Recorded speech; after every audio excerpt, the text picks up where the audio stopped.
Bonjour, je suis Christine Selton-Suti, je suis cardiologue à Nancy et je suis ravie d'être ici à Marseille avec le soleil local pour profiter de ce congrès cardio-valve qui est toujours très intéressant, très chaleureux aussi et donc très instructif. Nous sortons de la session sur l'endocardite infectieuse, on a vu 3 cas cliniques et à partir de ces cas cliniques on a pas mal discuté sur le sujet. Je pense que parmi les choses qui ressortent, c'est l'importance de l'imagerie dans le domaine de l'endocardite. Alors l'échographie, je pense qu'on a pu à le redire, c'est vraiment l'élément clé du diagnostic de l'endocardite, avec l'échographie transthoracique bien évidemment, mais aussi et surtout l'échographie transœsophagienne. Mais maintenant, il y a les nouvelles techniques d'imagerie qui ont pris une place importante dans le diagnostic de l'endocardite. Alors il y a le scanner cardiaque qui a une place vraiment non négligeable, notamment dans tout ce qui est prothèse valvulaire, pour bien voir toutes les lésions périvalvulaires.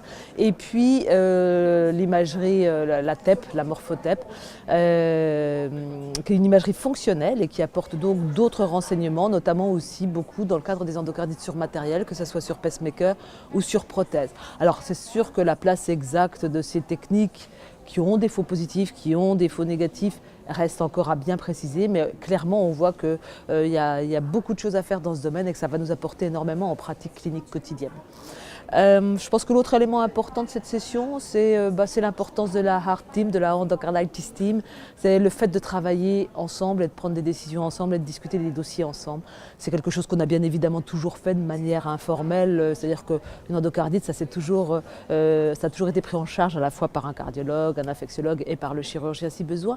Mais maintenant, le fait d'avoir formalisé ces réunions, je trouve, apporte énormément dans la prise en charge des patients.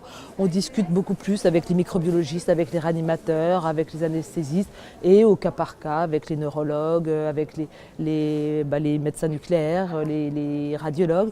Et ça apporte énormément au quotidien dans la prise en charge de nos patients et c'est quand même le but principal de notre métier, d'essayer de faire ce qu'on peut de mieux pour eux. Voilà, je pense que j'ai à peu près résumé les principaux éléments de cette session sur les endocardites.